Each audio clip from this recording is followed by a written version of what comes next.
ಎಲ್ಲರಿಗೂ ನಮಸ್ಕಾರ.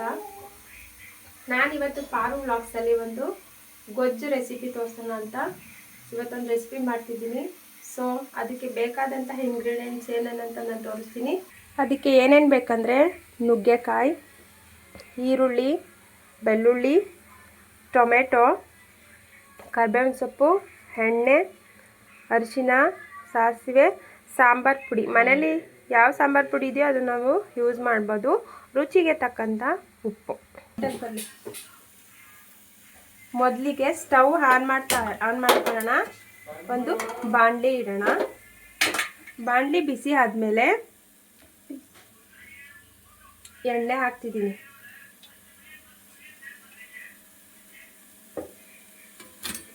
ಸಾಸಿವೆ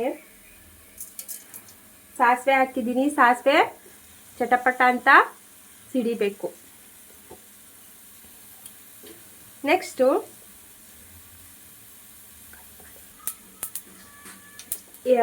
ಸಾಸಿವೆ ಸಿಡಿತಿದೆ, ಈರುಳ್ಳಿ ಹಾಕೋಣ.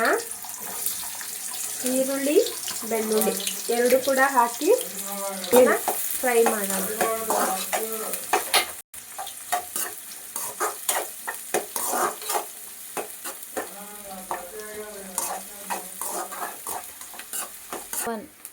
ಕರಿಬೇವು ಹಾಕೋಣ. ಕರಿಬೇವು ಹಾಕಿ ಈರುಳ್ಳಿ ಸ್ವಲ್ಪ ಕಲರ್ ಚೇಂಜ್ ಆಗೋವರೆಗೆ ಫ್ರೈ ಮಾಡ್ಕೊಳ್ಳೋಣ. ತುಂಬ ಫ್ರೈ ಏನು ಬೇಕಾಗಿಲ್ಲ.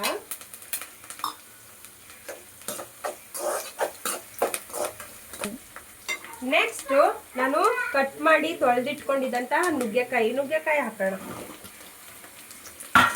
ನುಗ್ಗೆಕಾಯಿ ಹಾಕಿ ಸ್ವಲ್ಪ ಎಣ್ಣೆಲ್ಲ ನಾವು ಫ್ರೈ ಮಾಡೋಣ.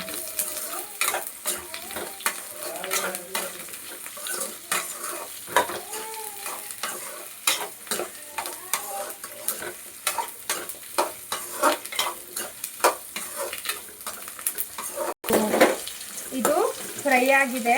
ನೆಕ್ಸ್ಟು ಟೊಮೆಟೊ ಹಾಕೊಳ್ಳೋಣ.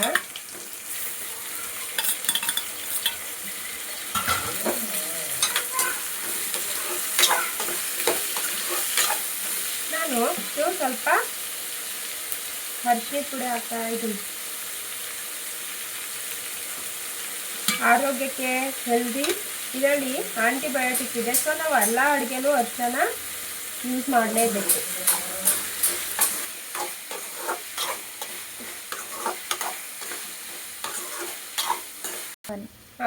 ರುಚಿಗೆ ತಕ್ಕಷ್ಟು ಉಪ್ಪು ಹಾಕೊಳ್ಳೋಣ.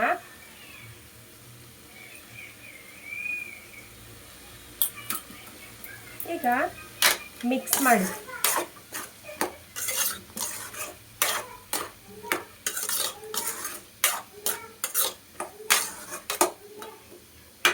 ಮಿಕ್ಸ್ ಮಾಡಿಕೊಂಡು ಮುಚ್ಚಿ ಬೇಯಕ್ಕೆ ಬಿಡಬೇಕು.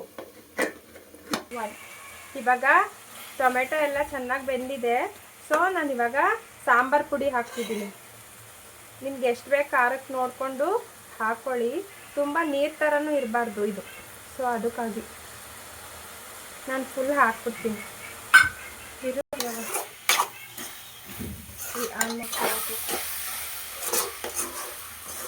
ಇವಾಗ ಇದು ಚೆನ್ನಾಗಿ ಮಿಕ್ಸ್ ಆದಮೇಲೆ ನಾನು ಸ್ವಲ್ಪ ನೀರು ಹಾಕ್ಕೊತೀನಿ. ಬೇಯಬೇಕಲ್ವಾ ನುಗ್ಗೆಕಾಯಿ ಎಲ್ಲ. ಸೊ ನೀರನ್ನ ಆ್ಯಡ್ ಮಾಡ್ಕೊಳ್ತಿದ್ದೀನಿ. ನಿಮಗೆ ಎಷ್ಟು ಗಟ್ಟಿ ಬೇಕು, ಯಾವ ಥರ ಬೇಕು, ನಿಮ್ಮ ಒಂದು ಇದಕ್ಕೆ ಬಿಟ್ಟಿದ್ದು. ನಿಮಗೆ ತುಂಬ ಗಟ್ಟಿ ಬೇಕು. ನನಗೆ ಅನ್ನ ತಿನ್ನೋದಕ್ಕೆ ಇದು ಸ್ವಲ್ಪ ಗೊಜ್ಜು ಥರ ಇದ್ದರೆ ಚೆನ್ನಾಗಿರುತ್ತೆ.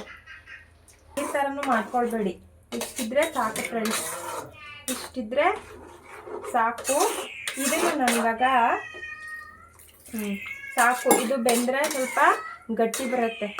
ಈಗ ನಾನೇನು ಮಾಡ್ತೀನಿ, ಇದನ್ನು ಒಂದು 10 ನಿಮಿಷ ಬೇಯೋದಕ್ಕೆ ಬಿಡೋಣ. ಸೊ ಇದನ್ನು ಲೆಡ್ನ ಕ್ಲೋಸ್ ಮಾಡ್ತಿದ್ದೀನಿ ನಾನು.